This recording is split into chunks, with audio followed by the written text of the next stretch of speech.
स्तूप का तात्पर्य और उसकी संरचना क्या होती है, यहाँ पर मैंने मोस्ट इम्पोर्टेंट लिखा है, तो यहाँ पर देखिए ये क्या होती है।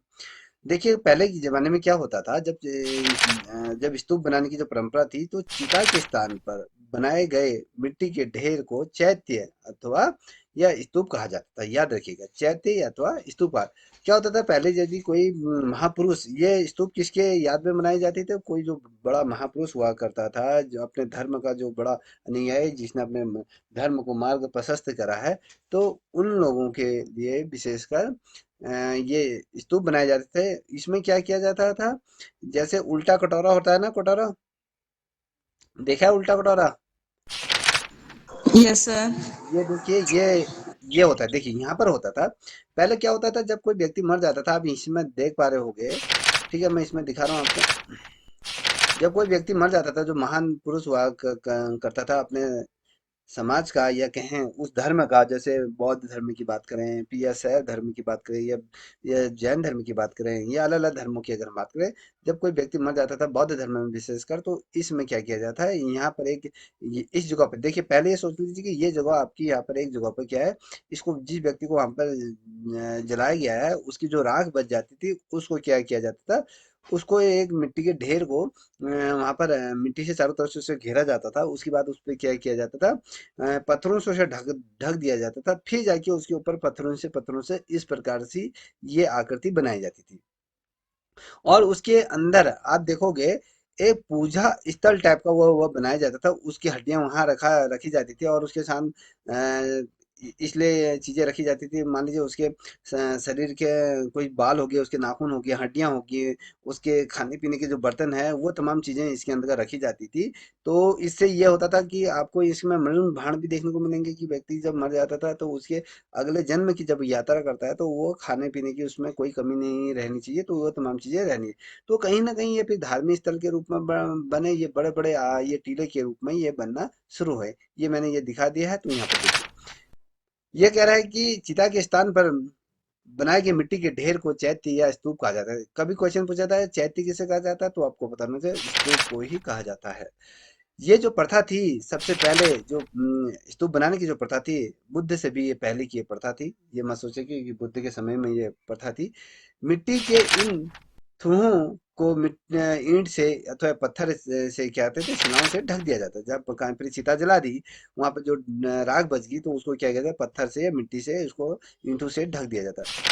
बाद में जो जो मृत व्यक्ति है, व्यक्ति के अवशेष उसके ऊपर भी स्तूप का निर्माण किया है। मान लीजिए कोई व्यक्ति मर गया है, वहां पर उसको क्या कहते हैं, जैसे कि मोमडन कम्युनिटी में होते हैं, जैसे वो दफना देते हैं, तो उसके ऊपर से कोई मजार बना देते हैं, कुछ अलग अब यहाँ पर देखिए, जैसे कोई बड़ा बड़ा संत, जैसे उसमें इस्लाम धर्म में अगर कोई की डेथ हो जाती है, तो उसमें क्या होता है, उसके स्तूप वो मस्जिद का निर्माण किया जाता है, क्योंकि वो समाज को कहीं ना कहीं एक दिशा, एक अच्छी राह दिखाता है, तो कहीं ना कहीं उसको फॉलो करते हैं, तो उसमें एक मजार जैसी वो बन जाती है, तो लोग उसमें कहीं ना कहीं पूजा अर्चना करने के लिए जाते हैं। तो यहाँ पर भी उसी प्रकार से था, जब व्यक्ति मर जाता था, उसके जो जहाँ पर चिता जलाई उसके वहां पर क्या होता था, उसके अवशेषों के ऊपर स्तूप का निर्माण ये किया जाता था। स्तूप की अगर मुख्य आकृति क्या होती है, जैसे उल्टा कटोरा होता है, आप आपके पास अगर कटोरा है, तो आप उस कटोरे को उल्टा करके रख लीजिए, तो ये सोच लीजिए कि स्तूप बन गया। स्तूप के ऊपर हामी हमका हिमिका या छत्रावली यहाँ पर बनाई जाती थी। ये क्या होती है, यहाँ पर देखिए, ये छत्रावली क्या होती है, तो थोड़ा सा यहाँ पर कहीं पर स्तूप होगा, तो मैं उसको दिखाने की कोशिश करता हूँ आपको। ये जो स्तूप है, आप देख पा रहे होंगे, ये स्तूप है ना, इसके यहाँ पर अगर हम इसका गेट को नहीं करें, जो स्तूप होता था, इसके ऊपर क्या होता था, एक यहाँ पर यहाँ पर दिखाई दे रहा होगा, यहाँ पर दिख रहा है, यहाँ पर मैंने वो लगा रखा है, एक छत्रावली, मतलब जहाँ पर जैसे मंदिरों में भी क्या होता है, ऊपर एक छत्रावली रखा जाए, जैसे सोने का जैसा वो पानी चढ़ा रहता है, उसमें जो सोने का जैसा बनाया रहता है, उसको छत्रावली बोला जाता है। तो उसके चारों तरफ क्या है ना, वेदिकाएं लगाई जाती हैं, वेदिकाएं होती है। और ये जो है, ये फिर इस प्रकार से इसे मिट्टी या चूने की लेप से या ये तमाम चीज़ों से इसको क्या जाता था, ढक दिया जाता था। और ये तमाम चीज़ें, इनको क्या कहा जाता है, वेदिकाएँ कहा जाता है। ये पहले क्या बनते थे, लकड़ी की भी बनती थी, अब फिर ईंट के ये बनने लगी वेदिकाएँ। यहाँ पर देखिए तमाम चीज़ें आपके सामने हैं, ठीक है। अब ये जो ये है छत्रावली बनाई गई है स्तूप के गर्भ में किसी पात्र अथवा डब्बे में मृत महापुरुष की अवशेष, जैसे हड्डी होगी, मैंने कहा कि बाल हो गया, उसके नाखून होते हैं, उन वो उस वहां पर रखे जाते थे। स्तूप के चारों ओर पत्थरों की वेदिका या रेलिंग बनाई जाती थी। आप यहाँ पर देख पा रहे होगे, ये जो दिख रहा है आपको चारों ओर, ये चारों ओर ये दिख रहा है, ये वाला रेलिंग है, इसको देखिए, ये दिखाई दे रहा है आपको? Yes sir. यही क्या है, आपकी रेलिंग है, जो पत्थरों या ईंट से बनाई जाती थी। यहाँ पर देखिए, अब जिसमें चार दरवाजे होते थे, और वेदिका तथा जो स्तूप के बीच का जो गोलाकार रास्ता दक्षिणार्थ के लिए वो ये होता था। देखिए, जो ये होता था वेदिका, ये चारों ओर से इसमें चार तोरण द्वार लगाए गए। एक द्वार यहाँ पर दिखाई दे रहा है, पहला द्वार, दूसरा द्वार, ऐसी करके यहाँ पर भी इसके पीछे, जस्ट इसके पीछे एक द्वार होगा, जस्ट एक यहाँ पर भी चार तोरण द्वार होते थे। लोग क्या करते थे, यहाँ से एंट्री होते थे, जो यहाँ पूरा घूम के यहाँ जो भी प्रार्थना स्थल करने थे, जब भीड़ ज्यादा हो जाती तो कुछ तो दक्षिणी ध्रुव से निकल जाते थे, कोई पश्चिमी ध्रुव से, कोई कोई अलग अलग द्वार से ये निकासी के लिए इनको बनाया जाता था। ठीक है, अब देखिए, यहाँ पर देखिए, अशोक ने हजारों स्तूपों का यहाँ पर निर्माण कर, कोई बताएगा कि अशोक द्वारा कितने हजार स्तूपों का निर्माण किया गया था? आरती जल्दी बताइए।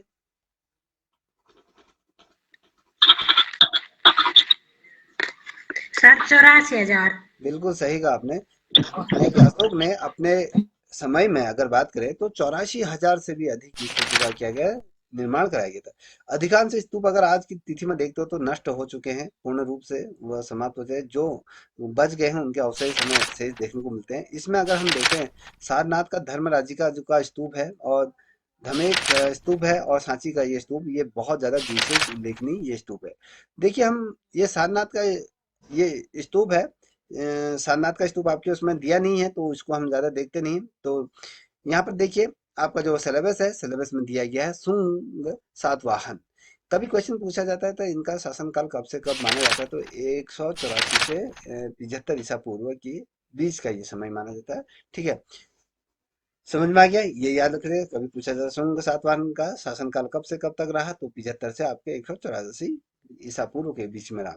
देखिए, पुष्पमित्र के राज्य तोरण एक व्यक्ति था, एक राजा अगर हैं, जो पुष्पमित्र था, जब उसका राज्य अभिषेक हो रहा था, ये 184 ईसा पूर्व में, भारतीय इतिहास में शुंग काल का यह आरंभ माना जाता है। देखिए, कभी क्वेश्चन आपसे क्या पूछा जाता है कि ऐसा कौन सा शासक था जिसके समय से भारतीय इतिहास में शुंग काल का क्या माना जाता है, प्रारंभ माना जाता है? वो कौन सा आपका पुष्प, ये पुष्य, ये मित्र, ये व्यक्ति था। ये अगर हम बात करें, यहाँ संस्कृति व धार्मिक उन्नति का ये काल था। अब यहाँ पर एक चीज बताइए, सातवाहन शासकों के समय में अगर आप संस्कृति की अगर बात करते हो, अगर धर्म की बात करते हो, तो ये जो कालखंड था, संस्कृत के क्षेत्र में भी और धार्मिक क्षेत्र में भी अपनी उन्नति की तरफ बढ़ रहा था। इस समय धर्म का भी बोलबाला बहुत अधिक हो गया था, संस्कृति, अपनी संस्कृति की भी कहीं ना कहीं ये चीजें होंगी। अगर इन दोनों के क्षेत्र की बात, मैंने संस्कृति की बात करें, धार्मिकता की बात करें, तो ये जो समय था कहीं ना कहीं ये उन्नति का, या कहीं स्वर्ण काल की संज्ञा यहाँ पर आ रही थी। और व्याकरण के आचार्य पतंजलि इसी समय हुए थे। कभी क्वेश्चन पूछा जाता है कि व्याकरण के जो पतंजलि किस समय हुए थे, तो आपको पता होना चाहिए, सातवाहन शासकों के समय में वो हुए थे। ठीक है, कला के क्षेत्र में अनेक स्थानों में पाषाण शिल्प और साथ ही स्थापत्य निर्माण की क्या व्यापक लहर दिखाई देती है। अब किसके समय में देखे, देखिए, इनके समय में, सातवाहन शासकों का समय उन्नति में क्यों था, ये बहुत ज्यादा उन्नत सभ्यता क्यों रही, तो इसलिए रही क्योंकि इनके समय में अगर हम देखें तो कहीं ना कहीं जो पाषाण शिल्प की बात करते हैं, पाषाण शिल्प का मतलब क्या होता है, जल्दी बताइए। सर जो पत्थरों से बनी है, जिसमें पत्थर से मूर्ति ठीक है, बनाई गई। पत्थर, पाषाण शिल्प है ना, पाषाण पत्थरों का वो युग जो था, वो पत्थरों से संबंधित ये माना जाता है। पाषाण मतलब जब अगर हम इतिहास के अगर हम देखें, पाषाण काल को देखें, पाषाण काल में जिस प्रकार से शिलाओं पर चीजें निर्माण किया जाता था, उसी प्रकार से आपके जो सातवाहन शासकों के समय में भी पाषाण शिल्प है, अगर पत्थरों पर जो बनाए जाने वाली शिल्प है, इस समय बहुत ज्यादा व्यापक रूप में फल फूल रही थी। अगर हम कहें, इसी समय में स्थापत्य, भवन निर्माण इत्यादि भी यहाँ पर क्या थी, बहुत व्यापक रूप में यहाँ पर अपना परचम लहरा रही थी। देखिए, स्तूप की बात करते हैं, तोरण की बात करते हैं, तो वेदिका और साथ ही मूर्तियों की रचना में पत्थर का प्रयोग बहुतायत से होने लगा था। सातवाहन शासकों के समय में हमने कहा कि कला के क्षेत्र में अनेक स्थानों पर क्या उन्नति हुई। उन्नति कैसे हुई? देखिए, जब हम स्तूप की बात करते हैं तो स्तूप के क्षेत्र में भी देखिए, स्तूप का हमने कहा स्तूप, तोरण और वेदिका और मूर्तियां। अब यहाँ पर देख पा रहे होगे आप, यहाँ पर जो ये स्तूप बनाया गया है, ये स्तूप बनाने उसमें भी बहुत ढेर सारे स्तूप बनाए जा रहे थे। अब हम बात करें कि यहाँ पर वेदिका, ये वेदिका ये है, ये देखिए, इसके अंदर एक वेदिका होती है, ये ठीक है, ये वेदिका है जो चारों तरफ ये लगी है, जिसे हम रेलिंग कहते हैं। अब तोरण द्वार, ये तोरण द्वार देखो, पत्थर से पूरा एक ही पत्थर में इसको क्या किया है, बनाया गया, नक्काशी ये बनाई गई। अब यहाँ पर एक चीज और देख पा रहे होगे कि इस समय यहाँ पर ये मूर्ति, यहाँ पर एक मूर्ति देख पा रहे होगे, यहाँ पर एक ये शेर की आकृति देख पा रहे होगे, यहाँ पर भी अलग-अलग आकृति देख पा रहे होगे, पत्थरों से यहाँ पर मूर्ति शिल्प में भी कहीं न कहीं, शिल्पकला में भी अलग-अलग, इसमें अगर देखोगे तो अगर थोड़ा-सा मैं यहाँ पर अगर कोई चीज़ दिखाई दे रही है तो मैं उसको दिखाने की कोशिश करता हूँ।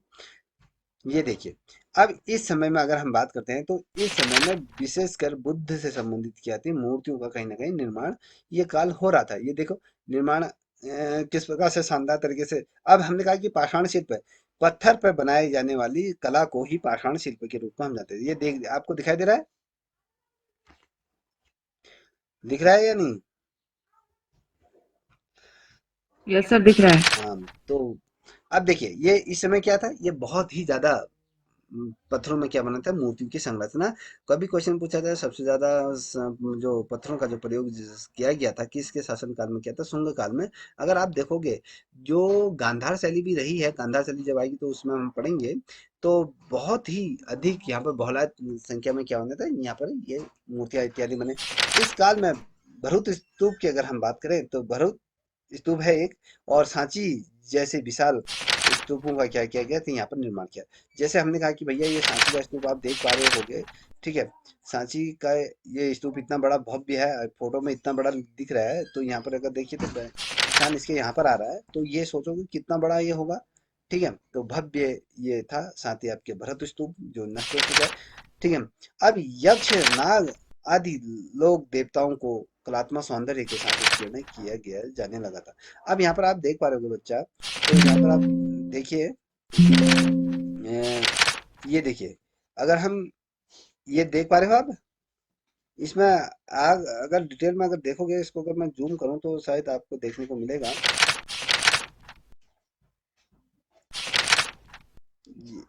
कुछ दिखाई दिया? ये देखिए, अलग अलग यहाँ पर देवी देवताओं को चित्रांकन किया गया, अलग अलग लिपि में, यहाँ पर कुछ लिपि भी लिखी गई है। ठीक है, यहाँ पर देख पा रहे हो ये देवी देवता अलग अलग तरीके से, यहाँ पर ये देखो, यहाँ पर एक ये देवता जैसा दिखाया है। तो ये कहीं ना कहीं उस टाइम पे क्या थे, कहीं ना कहीं प्रचलन में ये रहा था। उस समय ये चीज सबसे ज्यादा सर्वाधिक रूप में होने लगी थी। और यहाँ पर देख पा रहे होगे कि भरूच और सांची जैसे अत्यंत विशाल और साथ ही कलात्मक द्वारों की रचनाएं यहाँ पर की गई। अब द्वार का मतलब समझ रहे हो बेटा? द्वार, द्वार ये है, द्वार दिखाई दे रहा है, ये अगर इस द्वार को देखोगे बहुत ही ज्यादा रचनात्मक कलात्मक रूप में ये बनाया गया है। ये पूरा ही एक पत्थर पे ये पूरा बनाया गया है, ये मत सोचिएगा कि ये पत्थरों को टुकड़ों में बनाया गया। अब इतना बड़ा इस समय आजकल तो हमारे पास बड़े बड़े क्रेन हैं, बड़े बड़े क्या जेसीबी हैं, तो उसमें तो ऐसा उस समय किस प्रकार से इसे बनाया होगा, थोड़ा कल्पना करो। ठीक है, तो ये चीजें थी। और इनमें क्या था, बहुत सुंदर यहाँ पर क्या कहते हैं, उनको गाड़ा गया था, मूर्तियों की भी क्या कहते हैं यहाँ पर निर्माण किया था। इस काल में बोध गया और मथुरा में भी मूर्ति के केंद्र में उल्लेखनीय ये स्थान ये था। अब अगर आप देखोगे, बोध गया हो गया, साथ ही आपके मथुरा हो गया, तो यहाँ पर भी कला के क्षेत्र में क्या थी, अगर हम देखें विशेषकर मूर्ति कला के क्षेत्र में ये स्थान बहुत ज्यादा प्रसिद्ध थे। अब देखिए, यहाँ पर कह रहा है कि स्तूप हो गया, चैत्य हो गया, बिहार हो गया, और साथ ही स्तंभ की बात करते हैं, और साथ ही आपकी वेदिका की बात करें, तोरण की बात करते हैं, तो ये शुंग काल की देन है। क्वेश्चन क्या बनता है यहाँ पर? देखिए, कोई क्वेश्चन में बन रहा है कि वह कौन सा काल था जिस काल में स्तूप हो गया, चैत्य हो गया, बिहार हो गया, स्तंभ हो गया, वेदिका हो गया, तोरण हो गया, द्वार का निर्माण किया जा रहा था। तो आपको पता होना चाहिए, वो कालखंड जो था आपका शुंग काल का कालखंड इसे माना जाता है। ठीक है, समझ में आ गया? हाँ या ना? आगे बढ़ो। चलिए, अब देखिए, हम बात कर रहे थे अब स्तूप के बारे में, आपको मैं बताने जा रहा हूँ स्तूप क्या होता है। आप देखिए स्तूप ये होता है एक उल्टे कटोरे के आकार में, यहाँ पर आप देख पा रहे होंगे इसको, ये उल्टे कटोरे के आकार में ऐसे करके बनाया गया है। ठीक है, ये हम हमीका, ये इसकी हमीका मतलब मैंने जो आपको बताया था हम, ये है। ठीक है, इसकी हमीका ये छत्रावली थी। इसको अंडे के आकार में गोल जैसा होता है। ठीक है, और हमने कहा था आपको जो वेदिका ये इसको बोला जाता है, जिसको रोलिंग भी आज की तिथि में हम बोलते हैं। ठीक है, इसके बाहर से ऐसे करके तोरण द्वार बनाए जाते थे। फिर एक तोरण द्वार यहाँ पर, एक तोरण द्वार यहाँ पर, चार तोरण द्वार ऐसे करके बनाए जाते थे, याद रखिएगा। ठीक है, अब देखिए यहाँ पर क्या कह रहा है, स्तूप का तात्पर्य अगर कहें तो स्तूप का तात्पर्य जो होता है, चिता के स्थान पर बनाए गए मिट्टी के ढेर थुहु को स्तूप कहते हैं। यह प्रथा बुद्ध से पहले की है। हमने आपको कहा कि कुहू के ऊपर की जो थुहु के ऊपर की जो लकड़ी का क्या होता था खंबा, यहाँ पर चैत्य स्तूप पर इसको क्या किया जाता था, खड़ा किया जाता है। इसके अंदर यहाँ पर ये खड़ा किया जाता था। ठीक है, और स्तूप को क्या कहते हैं, चैत्य भी कहते हैं। आप मेरे को एक चीज बताओ, जो बच्चे यहाँ पर जुड़े हैं, मेरे को बताओ कि अजंता के अंतर्गत कितनी गुफाएं मिली थी हमें, कितने प्रकार की गुफाएं मिली थी, जल्दी, कितने प्रकार चैत्य और बिहार। है,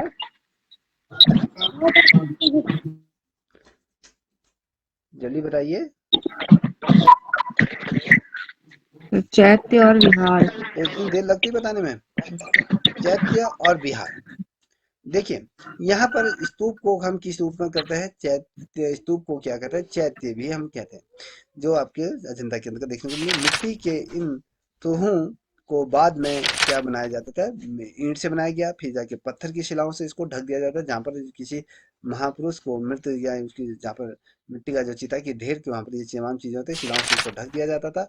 और भरत स्तूप कि अगर ईंटों से इसको ढका गया है, अगर भरत स्तूप को अगर देखोगे तो ये क्या बना है, इस प्रकार से इनको ईंटों से निर्मित किया गया है। जैसे आप यहाँ पर देख पा रहे होगे, ये सारे जो क्या है ये पत्थर से बनाए, नीचे देखो ये ईंटों से ढका गया है। आप यहाँ पर देख पा रहे होगे तो ये सारे ईंट हैं, दिखाई दे रहा है आपको, ये सारे क्या है, सर। आपकी ईंटों से ढका है। ठीक है, अब इसको क्या कहते हैं, सुगंधा कर्म या फिर चूने का लेप इसमें लगाया जाता था, या फिर हम मिट्टी का जो लेप हम इसमें चढ़ाया जाता था। और स्तूप में शिलाफलक बाद में उसको सुंदर अलंकरण के साथ उत्कीर्ण किया जाता था। ठीक है, यहाँ पर ये देख पा रहे हो कि इसका जो छत्रावली है, इसके बीच में यहाँ पर अंदर ये रखा जाता था। तो उसको बहुत सुंदर तरीके से उसको निर्माण किया जाता था। ठीक है, अब हम जो अपने मेन पॉइंट पा रहे हैं, वो जो मेन पॉइंट है आपका सांची का स्तूप, जो आपका जो टॉपिक दिया हुआ है वो टॉपिक को देखिए।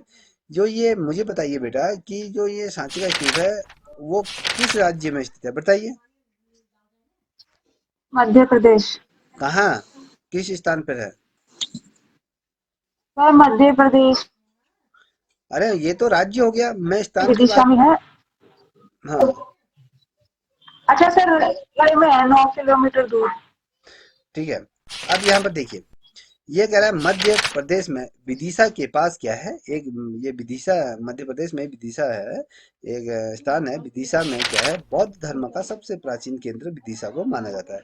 किस क्यों में कभी क्वेश्चन पूछा जाए, विदिशा विदिशा को बौद्ध धर्म का क्या माना जाता है, तो आपको पता होना चाहिए प्राचीन केंद्र के रूप में माना जाता है। और यह जो स्थान है मध्य प्रदेश की राजधानी भोपाल के निकट में है।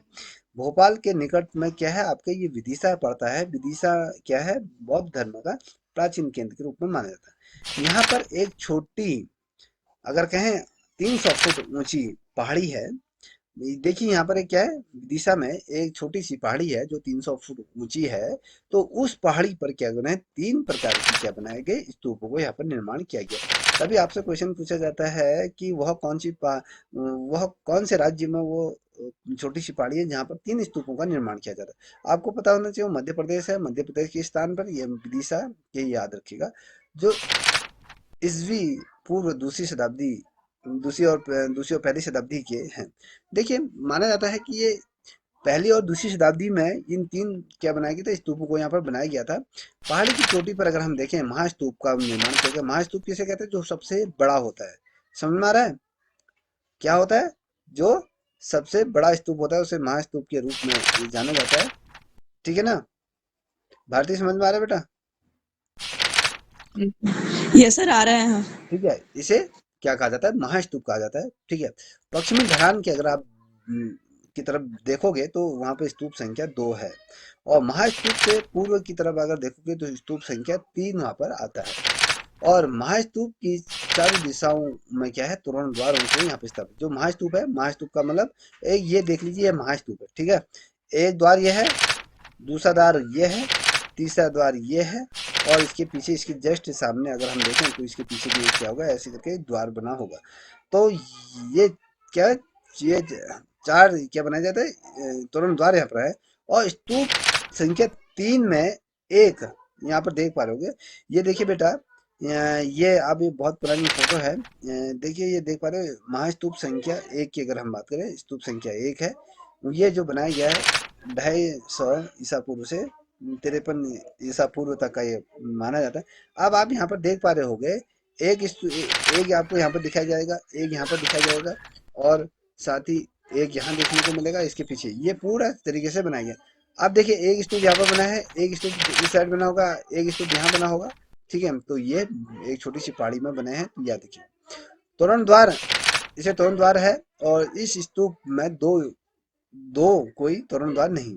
स्तूप कौन सा है, स्तूप संख्या 2 में, स्तूप संख्या 2 में कोई तोरण द्वार नहीं है। ठीक है, याद देखिएगा, कोई तोरण द्वार नहीं है। और महास्तूप का व्यास देखिए, इसको बहुत नोट कर लीजिए, सभी बच्चे नोट करो कि महास्तूप का व्यास पूछा जाता है तो कितना फुट है, तो 120 फुट क्या है इस महास्तूप का। जो ये महास्तूप है, इसका व्यास यहाँ से इस प्रकार से देखोगे तो 120 फुट क्या है, इसका व्यास है। और कितना फुट ऊंचा है, अगर आप यहाँ से देखोगे तो ये क्या है आपके 54 फुट क्या है, ये आपका ऊंचा है। क्या है ऊंचा, मैं अभी क्वेश्चन आपसे पूछूंगा तो आपको पता होना चाहिए। ये आपका जो है 120 प्लस क्या है 54, ये है। ठीक है, अब यहाँ पर देख पा रहे होगे, अब इसके बारे में कुछ महत्वपूर्ण जानकारी। पर्सी ब्राउन ने इसके निर्माण और विकास की 4 अवस्थाओं का उल्लेख किया है। ऐसा कौन सा व्यक्ति था जिसने महास्तूप का विकास की 4 अवधारणाओं को प्रस्तुत किया था? तो आपको पता होना चाहिए, वो पर्सी ब्राउन वो व्यक्ति था जिसने महास्तूप की 4 अवस्थाओं का क्या किया था, उल्लेख किया गया था। उनके अनुसार अगर हम देखें, लगभग 2500 ईसा पूर्व में जो सम्राट अशोक द्वारा इस स्तूप को ईंटों से बनाया गया था। क्वेश्चन क्या बना, ये जो ये महास्तूप है, महास्तूप को किसने किसने बनाया था, किसने बनाया था, बताइए जल्दी। पर्सी ब्राउन ने। अच्छा, पर्सी ब्राउन ने बनाया था। अच्छा सर, सॉरी सॉरी, सम्राट अशोक ने। हाँ, और खो इसका जो, अगर हम बात करें खोज किसको जाता है, तो ये पर्सी ब्राउन को ही जाता है। और इसने पर्सी ब्राउन खोज जाती। 4 की अवस्थाओं का इन्होंने वर्णन किया।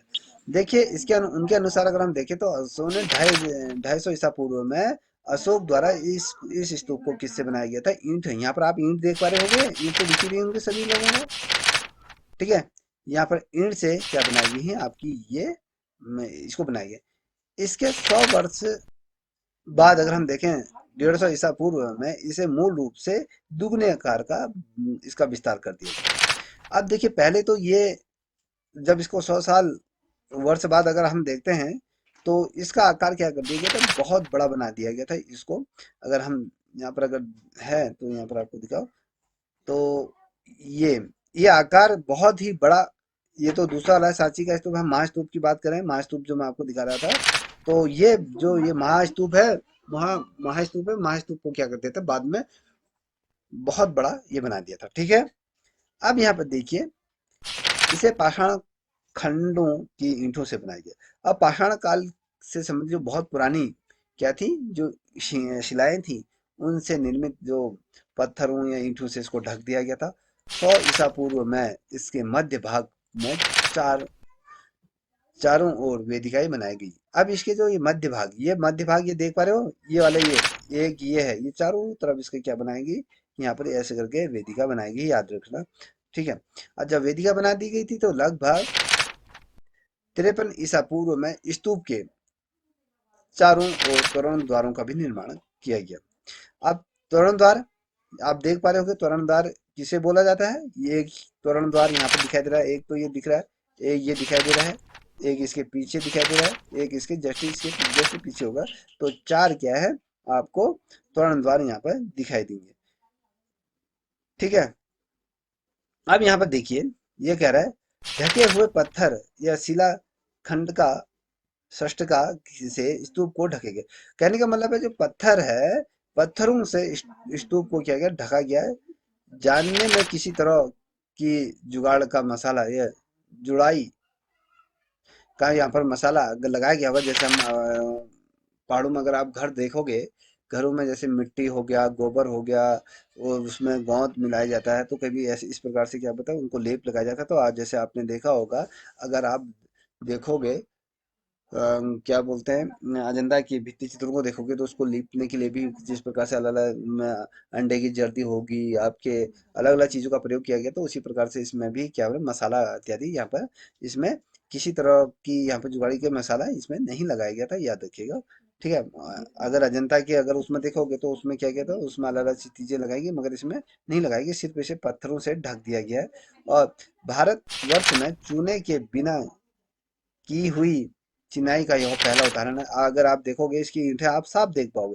पहले क्या होता था, चूने का प्रयोग किया जाता था, अब इसमें चूने का प्रयोग इस समय नहीं हुआ था। तो इसको पत्थरों को मिट्टी का प्रयोग किया हो गया, एक के ऊपर एक के ऊपर एक के ऊपर किया गया, रख दिया गया है। तो याद रखिएगा।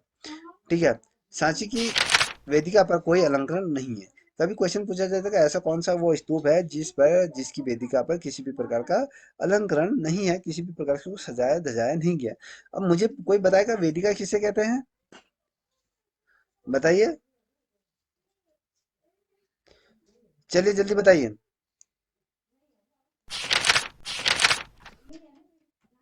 भारती, आरती आप बताओ बेटा।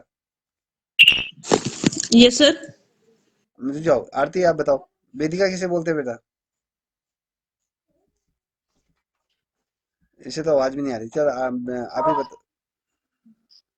बताइए। सर वो स्थान जहाँ पे मतलब वो जो मेन चीज होती थी उसको रखा जाने पूजा पाठ किया जाता था, मतलब जहाँ पे वो जो आप बोल रहे थे वो अस्थियां भी होती थी वो मेन जगह दफनाई जाती थी, हाँ, वो उसका मेन वो देती थी। मैंने आपसे एक चीज जब मैंने अब पढ़ाया था आपको, मैंने ये भी कहा था वेदिका अगर देखनी है, आपके घर में मंदिर होगा, मंदिर कभी भी फर्श के बराबर में नहीं लाया जाता, थोड़ा सा उसको उठाया जाता है। समझ में आ रहा है। अब थोड़ा सा इसको वेदिका को इस प्रकार से समझिए। जब यहाँ पर सभी बच्चियां शादीशुदा हैं, जब आपने शादी की होगी तो उस टाइम पर आपके सामने 2 वेदिकाएं आई होंगी, चौक टाइप की, जैसे चौक जो पहाड़ी में कहते हैं, आए थे, जिसमें यस यस सर। सर। एक बरजू बैठे होंगे, एक आप बैठे होंगे।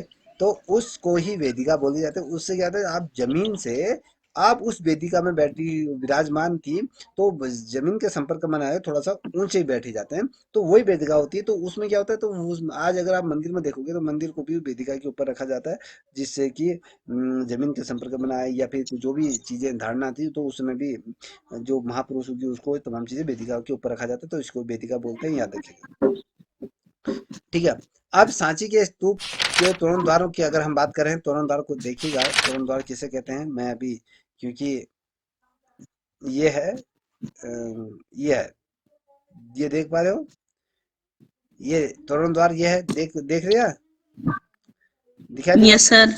हाँ, तो इसको थोड़ा सा यस। समझिए। अब देखिए, सांची के तोरण द्वार की अगर हम बात करें, सांची का महास्तूप अपने चारों तोरण द्वारों के लिए सारथी प्रसिद्ध था। क्वेश्चन पूछा जाता है कि ऐसा कौन सा वो स्तूप है जो अपने चारों तरफदारों के लिए प्रसिद्ध है। वो सांची के स्तूप को हम कहते हैं, जिसे महास्तूप के रूप में जानते हैं। तो ये है, चारों द्वार एक जैसे आकार के, कितने फीट है का है, कितने फीट का है, 34 फीट का। ये है 34 फीट, यहाँ पर याद रख ले, 34 फीट ऊंचे ये हैं। और प्रत्येक द्वार 2 भारी भरकम अगर कहें स्तंभों पर खड़े हैं। अब आप देख पा रहे हो कि ये है, दिखाई दे रहा है, एक स्तंभ ये है, एक स्तंभ ये भारी भरकम है। समझ गए, ये इस प्रकार से उस टाइम पे बनाए जाते थे। अब यहाँ पे थोड़ा सा देखिए, अब जिसके शीर्ष पर एक एक शीर्ष होता था, यहाँ पर आप शीर्ष देख पा रहे होगे, एक शीर्ष ये है, एक शीर्ष ये है, और शीर्ष के ऊपर 3 क्षैतिज धरण जिसके सिर के सिरे पर स्तंभ से बाहर निकले हुए होते। अब देखिए 1 2 3, अब इसके स्तंभ से बाहर को ये निकले हुए हैं, या देखिए गोलाई दिए हुए होती है, गोलाई मतलब ये इस प्रकार से, ये ये गोला लिए हुए, ये गोलाई दिए हुए, इस प्रकार से गोलाई लिए हुए, याद रखिएगा। ठीक है, अब ये यहाँ पर समझ में आ गया होगा आपके, आ गया। Yes sir. अब हम चलते हैं अपने मेन इस पे, जहाँ पर ये चीजें मैंने बनाई हैं, यहाँ से आपके क्वेश्चन बनेंगे, आपको याद रखना चाहिए। आप यहाँ पर देख पा रहे होंगे कि जो स्तूप है, 1 मिनट, हाँ रुके रहना है इधर। आज का जो टॉपिक है वो सांची का स्तूप है। सांची की स्तूप क्या है, ठीक है। सांची का स्तूप, जिसे महान स्तूप या स्तूप संख्या 1 के रूप में भी हम जानते हैं, याद रखिएगा। सांची का स्तूप को, सांची के स्तूप को किस रूप में जानते हैं, अभी ये पूरा पढ़ा दिया है, बताओ जल्दी। सर महास्तूप के रूप में जानते हैं। या फिर स्तूप संख्या 1 के नाम से भी जानते हैं, याद रखिएगा। कभी क्वेश्चन पूछा जाए स्तूप संख्या 1 को किस नाम से जाना जाता है, तो अगर आपको यहाँ पर ये पता होगा कि महास्तूप के रूप से जानते हैं, तो तभी ठीक कर पाओगे।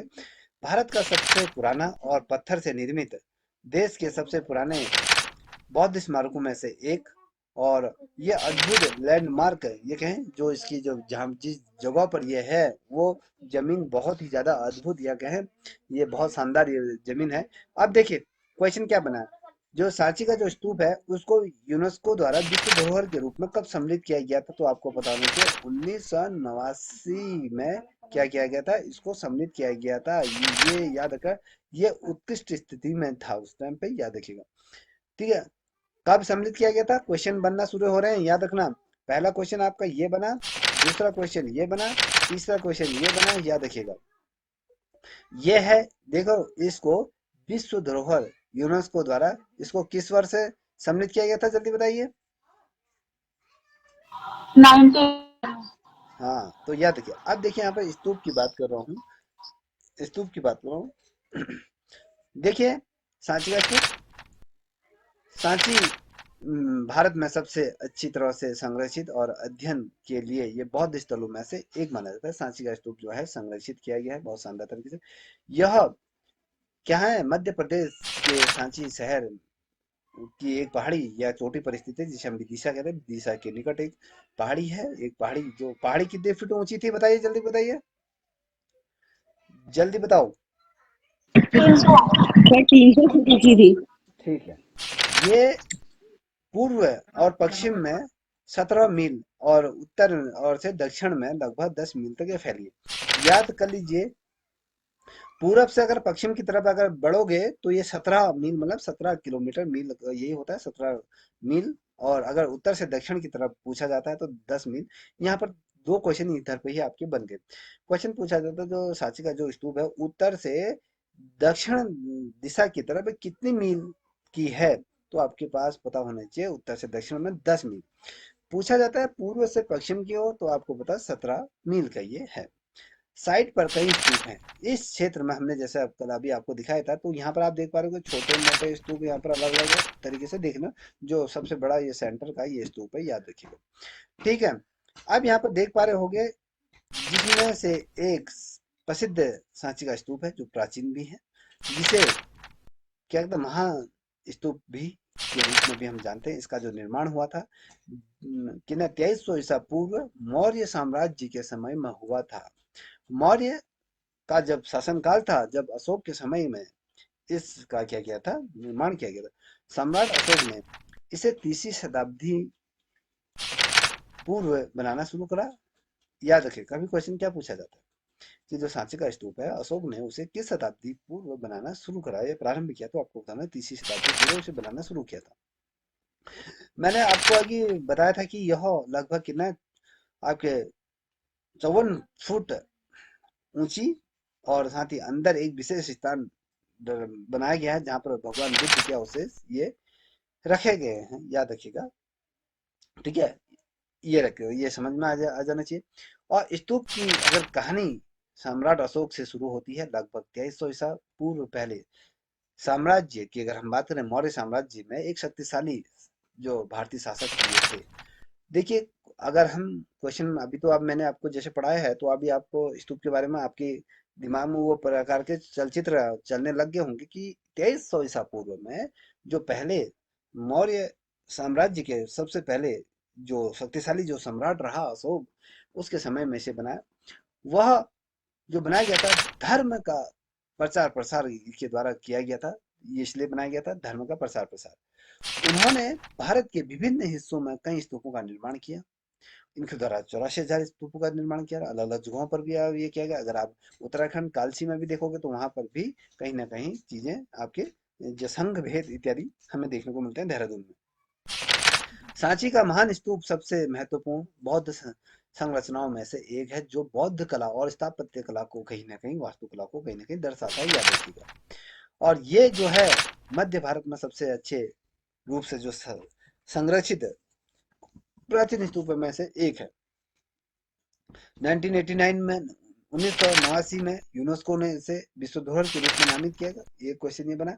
अब देखिए, ये यहाँ पर देखिए, मैं चीजें बताते जा रहा हूँ, नोट डाउन करते हुए चलिएगा। स्थान है सांची, रायसेन वो जिला है जहाँ पर ये स्थित है, पहाड़ी। प्रकार क्या है, अगर हम किससे संबंधित है, बौद्ध स्मारक के रूप में इसे जानते हैं। स्थिति अगर बात करें तो इसको किस स्थिति में रखा गया है, तो ये यूनेस्को विश्व धरोहर की स्थिति में इसको हमने रखा गया है। अगर हम कहें पुरातन स्थल के रूप में कहीं ना कहीं इसको संरक्षण किया गया। अगर आप यहाँ जाओगे तो इसका जाने का समय शाम 6:30, सुबह 6:30 बजे से 6:30 बजे तक शाम के भी ये खुलता है। हर दिन ये स्तूप खुलता है। अगर देखोगे तो अभी मैंने आपको दिखाया था कि लोग यहाँ पर भ्रमण करने जा रहे हैं। यहाँ पर आप देख पा रहे होगे, लोग यहाँ पर घूम रहे फिर रहे हैं, जा रहे नहीं जा रहे हैं, दिख रहे हैं। एक आदमी यहाँ खड़ा है, ये घूमने इसको दीदार, इसका दीदार करने के लिए जा रहे हैं। तो आप भी वहाँ क्या कर सकते हैं, दीदार करने ये जा सकते हैं। ठीक है। अब देखिए, कुछ बहुत ज्यादा महत्वपूर्ण प्रश्न बन रहे हैं। अब यहाँ पर देखिए, अगर आप जाओगे 30 रुपए का पर्ची कटेगी। अगर कोई विदेशी आता है तो उसके लिए 500 रुपए का ये पर्ची कटेगी। अब भोपाल से कितने किलोमीटर दूरी पर है सांची, कभी क्वेश्चन पूछा जाता है तो आपको पता होना चाहिए 48 किलोमीटर पे दूर है। वर्ष इसका जो निर्माण वर्ष अगर पूछा जाता तो 3 ईसा पूर्व इसका निर्माण किया गया था, याद रखिएगा। और स्तूप किसने बनाया, अशोक द्वारा। वास्तु जो शैली थी इसमें, तो कौन सी थी, बौद्ध शैली के रूप में ये जाना जाता है, बौद्ध शैली के रूप में इसे माना जाता है जो। ठीक है। अन्य नाम किस नाम से जाना जाता है, देखो, एक महान स्तूप के रूप में जाना जाता है, स्तूप नंबर 1 सांची में, ये 2 नाम से इसको हम जानते हैं, याद रखिएगा। अब आयाम की अगर हम कहें, इसके आकार की अगर बात करते हैं तो यहाँ पर 54 फीट ऊंचाई और 120 फीट, ये क्या है, इसका जो गुंबद है, गुंबद का व्यास लिया हुआ है, ये गोल सा जो गुंबद है उसका व्यास है। उपयोग की गई सामग्री में सिर्फ केवल इसमें पत्थर का प्रयोग किया गया था, याद रखिएगा। थोड़ा सा इसका इतिहास देख लेते हैं। अब इतिहास के बारे में आप देखोगे तो वास्तुकला सांची के महान स्तूप है जो बौद्ध स्थापत्य शैली ये देखी जाती है। अगर हम देखते हैं, अगर बौद्ध स्थापत्य शैली को अगर देखने को अगर मिलते हैं तो आपको ये जो स्तूप है, स्तूप में ही देखने को मिलेगी, क्योंकि इसमें ये संपूर्ण रूप से अगर आप ये स्तूप को देख पा रहे हो, बौद्ध से संबंधित ये शैली यहाँ पर देखने को मिली। ठीक है। अब देखिए इसमें थोड़ा सा कि ये अगर हम देखें, ये अपने देश में तरह का सबसे बड़ा स्तूप है और ऊंचाई की मैंने आपको 54 और 120 फुट ये हमने बता दिया। और मुख्य निर्माण, एक बुनियादी डिजाइन ये है, गोलाकार गुंबद जैसे उल्टे कटोरे के रूप में। लोकप्रिय मान्यता के अनुसार अगर हम देखें तो गुंबद को कथित तौर पर भगवान बुद्ध के अवशेष के ऊपर ये बनाया गया। जो इसका गुंबद है, इसका अगर गुंबद है, ये इसका जो ये वाला जो पॉइंट है उस ऊपर ये गुंबद बनाया गया है, इसको ही गुंबद बोला जाता है। तो भगवान बुद्ध के अवशेष के ऊपर को इसको बनाया गया है, उसको ढका गया है, याद रखिएगा। और यही कारण है कि कलाकृति की रक्षा के लिए 3 छत्रावली छता छाता जैसी संरचनाएं यहाँ पर जोड़ी गई हैं। अब यहाँ पर देखो बच्चा, तो अगर देखने को मिलता है तो यहाँ पर आपको दिखाता हूँ। यहाँ पर एक इसके यहाँ पर था, एक इसके साइड से ये तोरण द्वार लगा है तो इसकी वजह से नहीं दिख रहा है। तो ये छत्रावली यहाँ पर रखी गई है, तो याद रखिए। अब देखिए, ये जोड़ी गई है और माना जाता है कि तीन संरचनाएं त्रिन्था या बौद्ध धर्म के तीन रत्नों का प्रतिनिधित्व करती है। किस चीज का करती है? एक तो बुद्ध का करती है, एक धर्म का करती है, संघ का ये प्रतिनिधित्व। कभी क्वेश्चन पूछा जाता है जो सांची में जो तीन जो ऊपर के जो गुंबद बनाए गए हैं, गुंबद की जो कलाकृति बनाई गई, छत्रावली बनाई गई है, तो उसमें जो तीन संरचनाएं हैं वो किस चीज का प्रतिनिधित्व करती है? तो बुद्ध का करती है, धर्म का करती है, संघ का करती है। महान स्तूप की जो रेलिंग है कलात्मक और सजाओ जो एकदम उसे सजावट करके रखा है वो रहित है, अब उसमें किसी भी प्रकार की सजावट नहीं की गई है। अब आप देख पा रहे होंगे इसको सिंपल सा, इसकी अब ये देखिए, इसकी जो बनाई गई इसमें किसी प्रकार के कोई आलेखन या चित्रकारी नहीं की गई है, सिंपल से पत्थरों को क्या कर दिया, खड़ा कर दिया गया, या देखिएगा। ठीक है, अब ये तमाम चीजें, अभी एक चीज आप देख पा रहे होंगे, ये रेलिंग केवल पत्थर, मूल पत्थर हैं जिन पर ये औपचारिक गाथा कथाओं और बुद्ध के जीवन की घटनाओं, या अगर हम बात करें तो प्रारंभिक बौद्ध कला के दृश्यों में भिन्न सुप्रतीत ये दृश्यों के उकेरे गए हैं। अब यहाँ पर आप देख पा रहे होंगे तो जो ये यहाँ पर ये तमाम चीजें बनाई गई होंगी, जैसे ये रेलिंग बनाई गई, तो इसमें बुद्ध के जातक कथाओं का वर्णन, बुद्ध के जीवन के चीजों का वर्णन किया गया है यहाँ पर रेलिंग में। तो कहीं ना कहीं बुद्ध से संबंधित ये चीजें कोई ना कहीं उकेरी गई हैं, बुद्ध से संबंधित ये तमाम चीजें हैं। ठीक है, अब यहाँ पर थोड़ा सा रोचक तथ्यों की हम अगर बात करें तो क्या क्या इसमें शानदार चीजें देखी गई हैं। तो ये सांची का स्तूप और फैक्ट्री दुनिया भर के इतिहास प्रेमियों को कहीं ना कहीं अपनी ओर आकर्षित करती है। लोग इसको देखने आते हैं, वाह कितने शानदार बनाया गया है, और महान स्तूपों की किस प्रकार से स्थापना हुई है। आज अगर हम इसको देखें तो आज हम इस प्रकार से स्ट्रक्चर बना पाएंगे या नहीं, तो वो पत्थरों के माध्यम से तमाम चीजें हैं। तो कहीं ना कहीं कुछ आकर्षण है, क्योंकि यहाँ पर इतना बड़ा स्तूप बनाया गया है। जैसे आप मिस्र की पिरामिड देखोगे तो कहीं ना कहीं दुनिया भर के लोग उसे देखने के लिए जाते हैं। देखिए, सम्राट अशोक ने सांची के स्तूप की स्थापना, जिसकी देख रेख उनकी जो रानी और साथ ही उसकी बिटिया, जो बेटी थी, विदिशा ने की थी। अब याद रखो कि विदिशा क्यों रखा गया था, विदिशा नाम स्थान पर क्यों है, जो विदिशा जो नाम पड़ा वो अशोक की बेटी थी, और उसकी जो रानी थी उसकी देख रेख में क्या हुआ था, इसको निर्मित किया गया था। पहला स्तूप सांची में बनाया गया था जब अशोक ने बौद्ध धर्म को स्वीकार किया गया था। उसके बाद कई वर्षों तक कई स्तूप बनाए गए थे। देखिए, पहला स्तूप कहाँ बनाया गया था अशोक द्वारा, ये क्वेश्चन ये बनाया बेटा, यहाँ पर याद रखिएगा, कहाँ बनाया गया, सांची में बनाया गया था। ठीक है, 1919 में सर जॉन मार्शल ने सांची संग्रहालय की स्थापना की। क्वेश्चन क्या बना बेटा, ये नोट कर लीजिए। क्वेश्चन क्या बना कि सांची का जो संग्रहालय है उसकी स्थापना किसने की? सर जॉन मार्शल ने 1919 में की, जिसे वर्तमान में एक प्राकृतिक संग्रहालय के रूप में कन्वर्ट कर दिया गया है, याद रखिएगा। देखिए, सांची के स्तूप की अगर हम बात करते हैं, स्तंभ पर अशोक की शिलाओं, जो शिलालेख है उनकी जो तमाम चीजें खुदी गई हैं, उसकी जो लिपि लिखी गई है, आपको मैं यहाँ पर दिखाना चाहूंगा। आप अगर देख पा रहे हो, दिख रहा है आपको, सभी को दिखाई दे रहा है?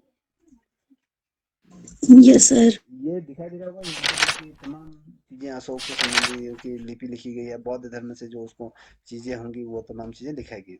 अब यह भारत की सबसे पुरानी पत्थर की संरचना है। अगर आप भारत में देखोगे सबसे पुरानी ये रचना है पत्थरों की।